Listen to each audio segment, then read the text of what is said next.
also scored 4 goals this campaign, the last of which came in the 3-1 defeat to Schalke before Christmas. Freiburg, though, are really punching above their weight. They might not have the means of the bigger clubs, but they are certainly putting pressure on. Daniel Caligiuri couldn't add to his 4 goals this season either. Goals are the only thing really lacking in great number for De Breisgart, but they kept on pushing forward. Schmidt again involved in the build-up, and Max Kruse nearly managing to take it on the chest and volley. The Australian international just into the ground, Bernd Leno keeping his side in it. Leverkusen did have their chances in this game, but most of the good ones were going to the host side. However, they did have a chance here to steal it with 20 minutes gone. Andre Schürrle with a pot shot just past the keeper, but couldn't beat the post. And so this one finished in a disappointing 0-0 draw.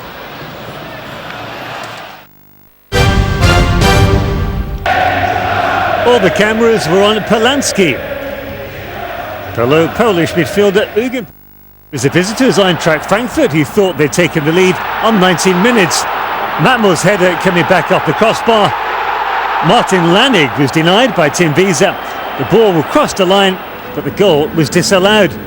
That's Matmos' header. Lannig bundling the ball. Great point-blank save by Wiese. In the end, disallowed. Meyer's effort did not count. 15 minutes later, Lannig did manage to score after a great pass there by Japanese playmaker Takashi Inui. The German midfielder improvising for only his 3rd goal of the season and his 1st since the 1st of September.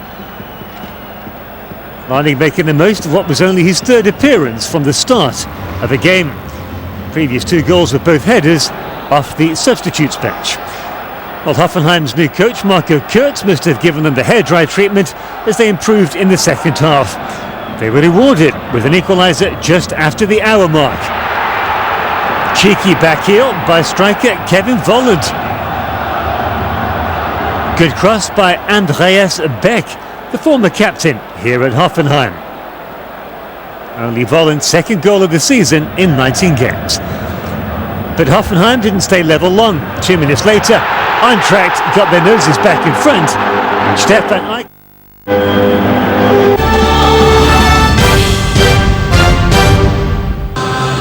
Augsburg hosted Schalke at the SGL Arena, looking to build on only their 2nd win of the season from last week. They had the first real cut clear chance before the half-hour mark. South Korean Cha-Jiel Koo's left-footed shot, forcing a neat save by Timo Hildebrandt.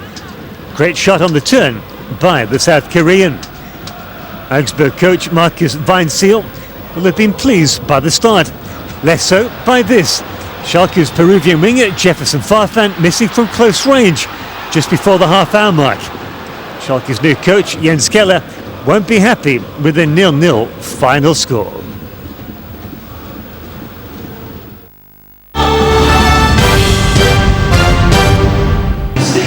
Bottom club Greuther Fürth took on Mainz at the Trolley Arena.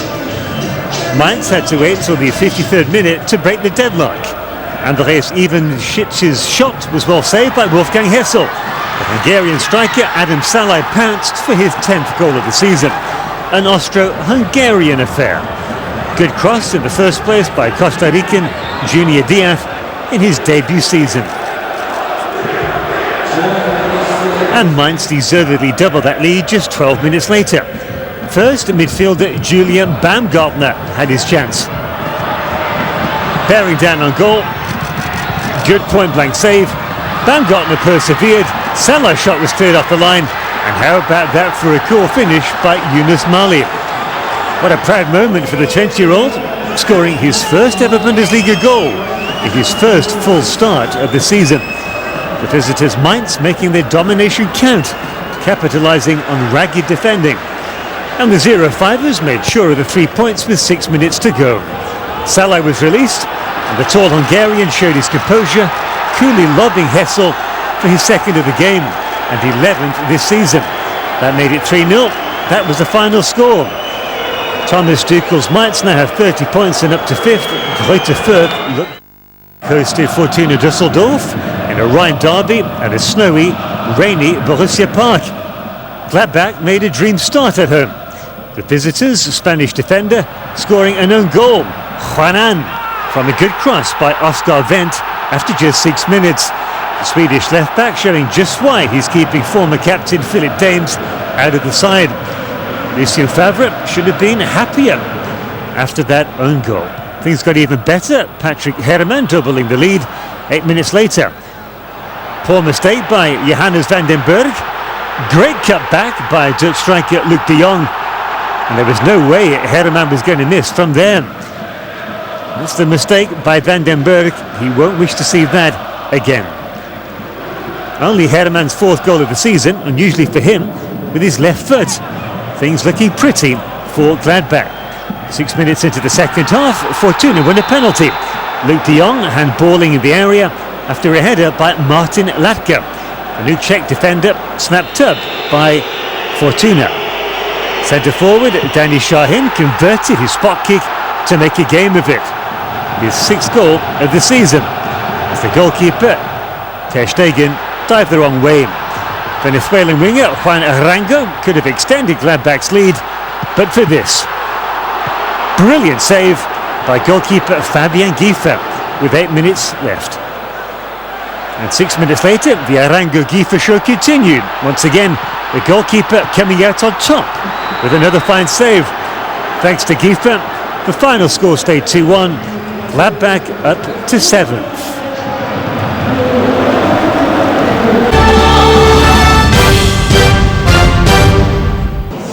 In the Lower Saxony derby, Hanover entertained Wolfsburg. Jörg Schmedke welcoming rival sporting director Klaus Allofs and Wolfsburg's new coach Dieter Hecking. The host Hanover stunned Wolfsburg with a goal early on. Norwegian striker Mohamed Abdellaoui punishing a lapse of concentration by Simon Kjær. Abdellaoui opening his body up supremely for his 5th goal of the season. The Danish defender thought the ball had gone out of play. Hard lesson for Kjær. And that is play to the whistle. With just 1 point behind the two rivals coming into the derby, that kind of mistake could well prove very costly. Tunisian right-back Sofiane Chahed with the through ball. Well, the 96ers were reduced to 10 men after that horrific challenge by new Belgian signing Sébastien Pocagnoli, sent off on his debut. The right-back had only signed on Tuesday from Standard Liège. Despite being down to 10 men, the hosts doubled their lead thanks to Mamed Diouf scoring as the ball rebounded off his shoulder. His header coming back off the post. The 8th goal in just 15 games for the Senegalese striker. And once again, Sofiane Chahed with the assist. Huge slice of lady luck for the Senegalese striker and Hanover. Wolfsburg coach Dieter Hecking made a substitution. On came Alexander Madlung, and he made a sudden impact, scoring from close range. His 2nd goal of the season, both coming in the last 2 games. But that was as good as it got. Hanover held on to win 2-1. Hecking's honeymoon is over.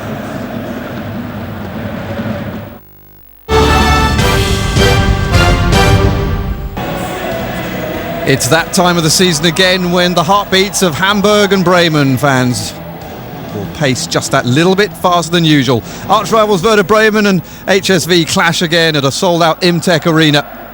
That's a good ball in and an even better header. And Werder Bremen are in front. Asani Lekimya with the backwards header for his 1st ever goal in the top flight. René Adler completely caught out, and Werder Bremen on course for a 4th straight victory in the Northern Derby.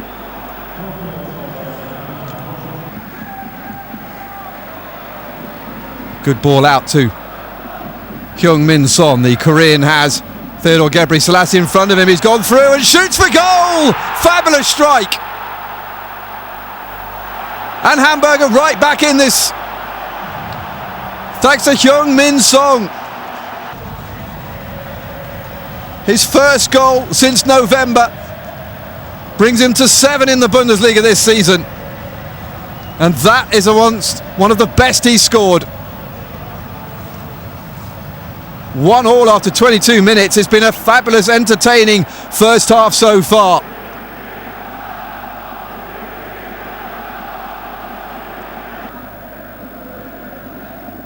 Nice play. And that set Gebre Selassie through to the byline, cuts it back to Bruyne with the shot. Some Bremen fans thinks that's gone in, but it's side netting and gone behind. Belgian coming very close. Diekmeyer didn't come forward much in the first half, but he's getting forward in the second, bouncing around all over. And here's the goal that puts them in front. Great finish. Dennis Ogo, would you believe? Well, he's played in pretty much every position on the pitch so far in the game, and now he's a centre forward. Comes through just his second ever goal in the Bundesliga. His first goes all the way back to 2005. Slight suggestion of handball. And Ogo's through again. Space in the middle. Great ball in, and it's 3. Artem Rudnevs with a clinical finish. Hamburg's top scorer with his 8th of the season and his 4th in as many games. And Hamburg are undoing Bremen at the start of the second half.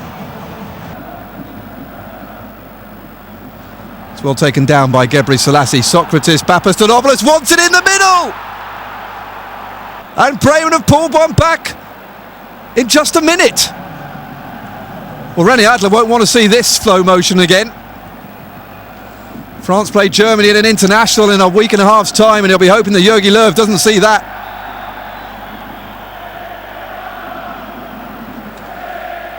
What a game it's been.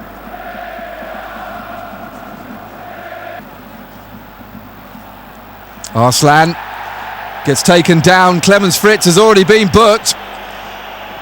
And it's another yellow card, and the Werder Bremen skipper is sent off.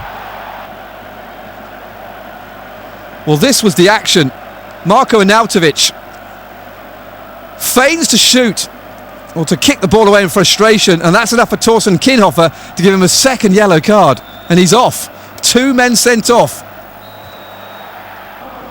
A great victory for Hamburg, 3-2.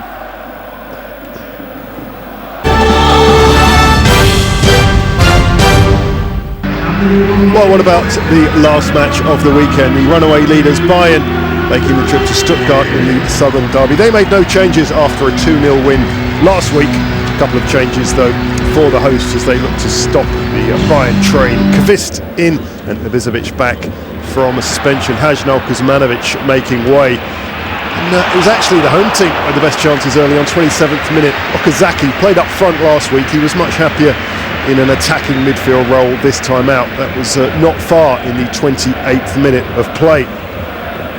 Bayern have a wonderful record against Stuttgart. They were looking for an 8th consecutive win. Had some defending to do. This was the closest Stuttgart came. Harnik with that header. And Manuel Neuer relieved to clutch that. Get a good view from this slow-mo just how close Stuttgart were. Lost their last 2 games. They haven't lost 3 in a row this season. Fortunately for them, they would make it 3 in this match. Bayern didn't really offer too much in the first half. This was a half chance. Mario Mandzukic ahead of Mario Gomez, the former Stuttgart man who was on the bench for this trip. This was a clash that saw ex-Bayern striker Bruno Labbadia against Jupp Heynckes, the man who actually bought him in the early 90s. Look at that back pass. That was the turning point of the whole match. From Molinaro.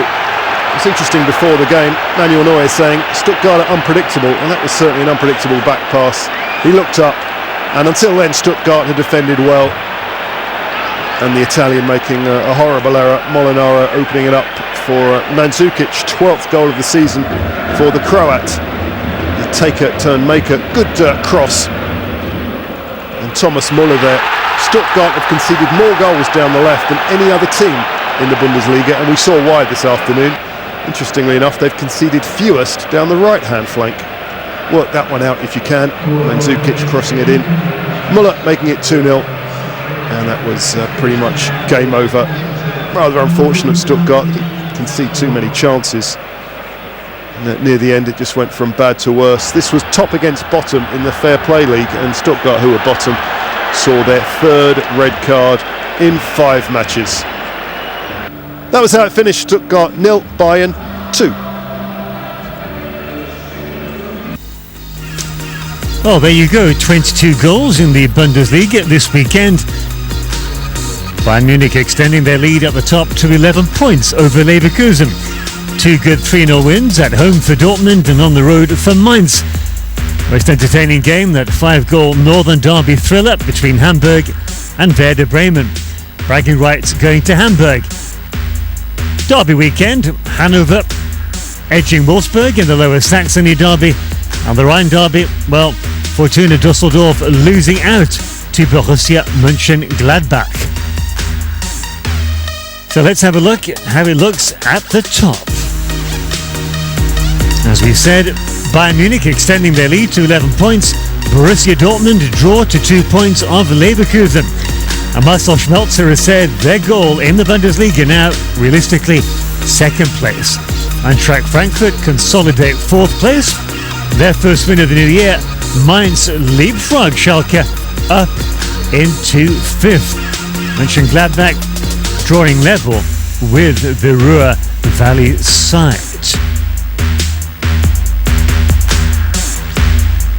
And the big news down at the bottom is that Hoffenheim are now in the relegation drop zone after yet another defeat. They've only won one game on the road this season. Greuther Fürth still 4 points adrift. They look doomed. What about Augsburg though? They look rejuvenated. And what's that down to? Is it new sporting director Stefan Reuter? Who knows? Nuremberg still 8 points ahead of Augsburg, but Nuremberg, they don't look good. Wait and see. Now to look forward to next weekend, we kick off with yet another Northern derby. Werder Bremen against Hanover. That promises to be spicy if it's anything as good as the derbies this weekend. Now moving swiftly on to Saturday's action.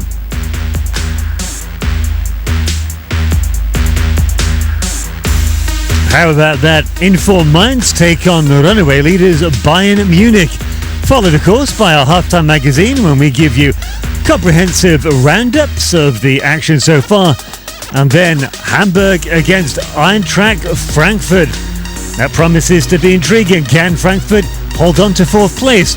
Or will rapidly moving Hamburg take a scalp? And then on to Sunday, Nuremberg against Borussia Mönchengladbach. And then, without a doubt, the game of the weekend, Bayer Leverkusen against Borussia Dortmund. Second against third. The champions travelling to the Bayer Arena. Followed, of course, by our weekly highlights programme.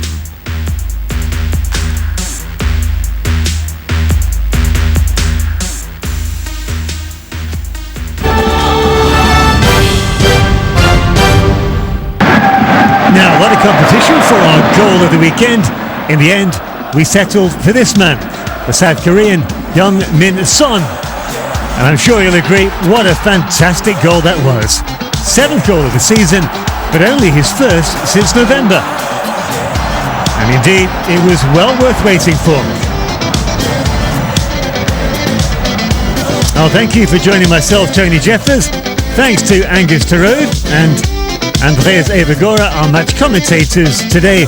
Make sure you join us again next weekend, starting on Friday evening. Goodbye, Auf Wiedersehen from Eurosport 2.